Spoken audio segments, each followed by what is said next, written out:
Hi friends, welcome to Rishi's Telugu stories. కాలం ముగిసిన మన బంధం ముగిన 19వ ఎపిసోడ్. నెల రోజులుగా గొంతులో నొప్పిగా ఉండడంతో అది ఇవాళ ఎక్కువ అవడంతో హాస్పిటల్కి వెళ్ళారు రాఘవయ్య వాళ్ళు.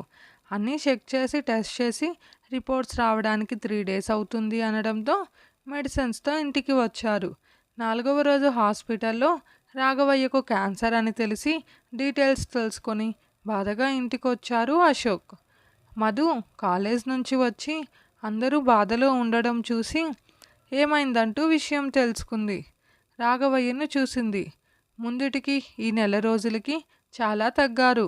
ఎప్పుడూ గంభీరంగా అరుస్తూ అందరినీ భయపెడుతూ హుందాగా ఉండే రాఘవయ్య నీరసంతో మనిషి బరువు తగ్గి మొహం పీక్కుపై ఉండడంతో చాలా బాధపడింది. క్యాన్సర్ కూడా లాస్ట్ స్టేజ్ అనడంతో చేయడానికి కూడా ఏం లేకపోయింది.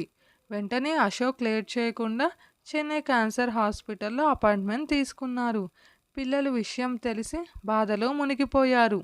మరుసటి రోజు జానకమ్మ, అశోక్, భరత్ రాఘవయ్యతో చెన్నై వెళితే రాజేంద్ర ఇంట్లో వాళ్ళకి తోడుగా ఉండిపోయారు. ఈ వారం రోజుల్లో వాళ్ళతో ఫోన్లో మాట్లాడుతూ విషయం తెలుసుకొని బాధలో మునిగిపోయింది మధు కుటుంబం.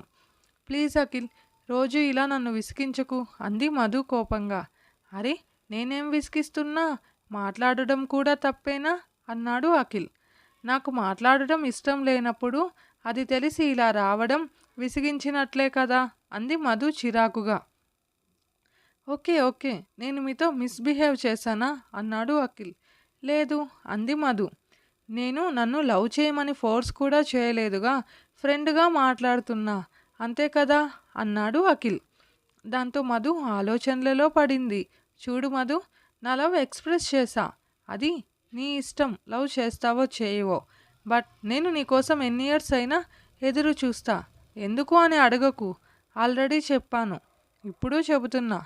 ప్రేమ ఎప్పుడు కలుగుతుందో, ఎవరి మీద కలుగుతుందో, ఏ క్షణంలో కలుగుతుందో నువ్వే కాదు, ఈ క్వశ్చన్కి ఎవరూ ఆన్సర్ చేయలేరు. అందుకే అది నీ మనసులో కలిగే వరకు నేను వెయిట్ చేస్తా అన్నాడు అఖిల్.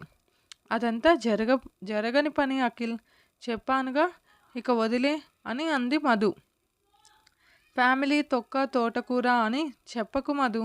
అందరూ అమ్మా నాన్నలు ప్రేమకు ఒప్పుకోరు, అది కామనే. బట్ వాళ్లకు నమ్మకం మనం కలిగించాలి. ఆ నమ్మకం నాకు నా ప్రేమపై ఉంది అన్నాడు అఖిల్. నాకు అలాంటి వాటిపై పెద్దగా ఇంట్రెస్ట్ లేదు. బాయ్ అంటూ మధు వెళుతుంటే, మధు ప్లీజ్ ప్లీజ్ ఒక్కసారి ఆలోచించు. నీకు తెలిసి 2 yearsగా నీ చుట్టూ తిరుగుతున్నా. నువ్వు పిలకలు వేసుకునే వయసు నుంచే నేను ప్రేమిస్తున్నా. బట్ నువ్వు కాదన్నావని అందరిలాగా నేను వేరే వాళ్ళని చూడలేకపోతున్నా. అయినో నీ ఏజ్కి అర్థం కాదు. నువ్వు అర్థం చేసుకునే వరకు ఎదురు చూస్తాను అన్నాడు అఖిల్. ఎంతవరకు అంది మధు షార్పుగా చూస్తూ. నువ్వు ఒప్పుకునేంతవరకు, జీవితాంతం అని చెప్పనే బాబు. ఎందుకంటే ఆల్రెడీ నీతో 3 పిల్లల్ని ఊహించుకునేశాను అన్నాడు అఖిల్. వాట్ క్రేజీ అంటూ నవ్వింది మధు. రేఖ కూడా నవ్వుతూ పాపమే ఒప్పుకో అంది మధుని చూసి. అతని పిచ్చి నీకు అంటుకుంది రేఖ అనింది మధు అసహనంగా. నిజం మధు, 2 పాపలు 1 బాబు. ఒక పాప పేరు మిత్ర అని ఫిక్స్ అయ్యా బంగారం అన్నాడు అఖిల్. హో ఎక్కడికో పోతున్నావు, కొంచెం భూమిపైకి రా అంటూ నేను చెప్పాల్సింది నేను చెప్పాను, ఇక నీ ఇష్టం అని మధు వెళ్ళిపోతుంటే, ఏయ్ మధుమిత, నీ పేరులో మితాకి రా యాడ్ చేసి మిత్ర మన ఫస్ట్ పాప పేరు ఫిక్స్ అయిపో అన్నాడు నవ్వుతూ అఖిల్. మధుకి మనసంతా బాధగా అయిపోయింది ఆ క్షణం. అఖిల్ సిన్సియర్గా లవ్ చేస్తున్నాడు.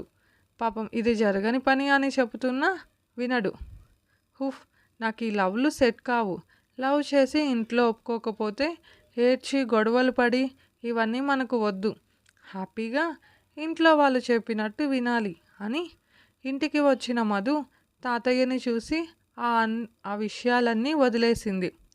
పూర్తిగా బక్కగా అయిపోయే రాఘవయ్యని చూసి గొంతు దగ్గర కరిగి ఉండడంతో అది తగ్గుతుందేమో అని హ్యాపీ అయ్యారు ఇంట్లో వాళ్ళు.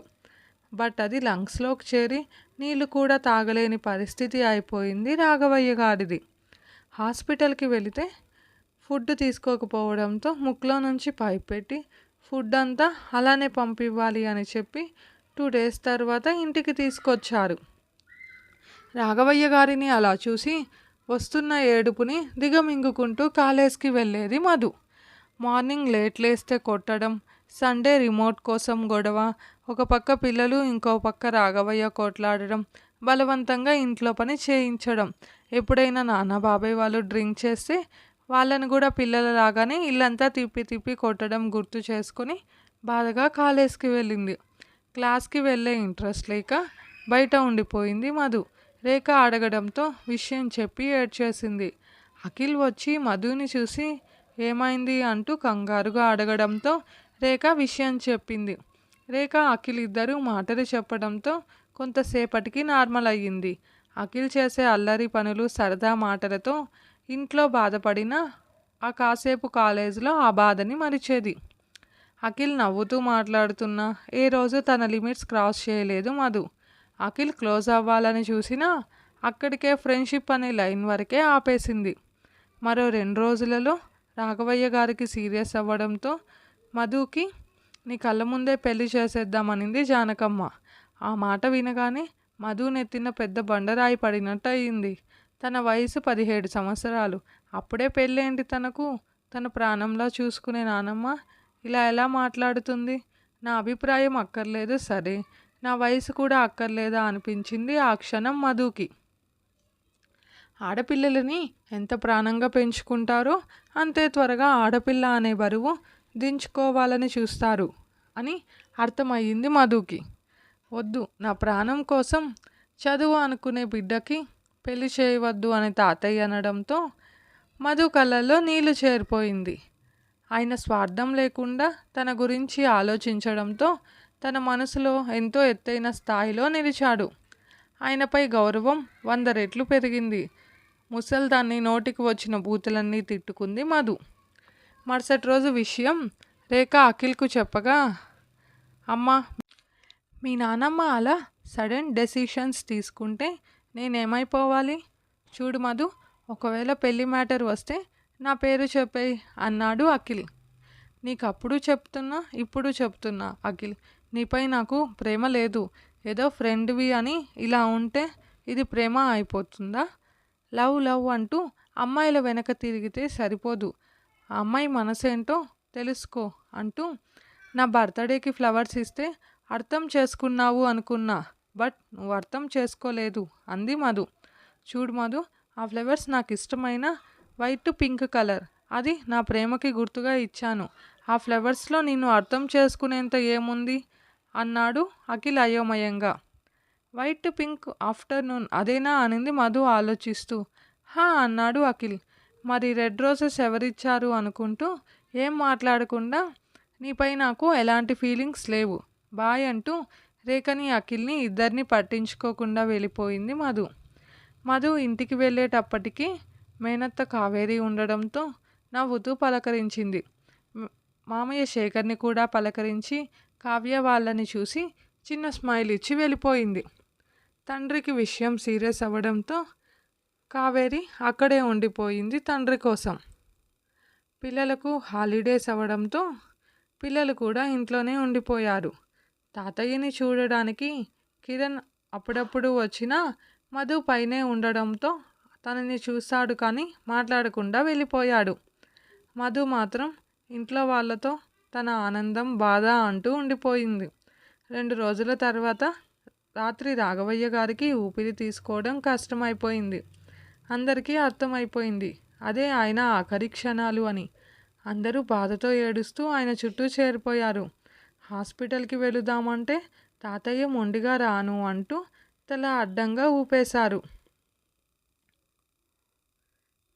కళ్ళ ముందు ఉన్న కుటుంబాన్ని 10 నిమిషాలు చూసుకొని వేగంగా శ్వాస తీస్తూ అందరినీ చూసి తన చివరి శ్వాస విడిచారు రాఘవయ్య గారు.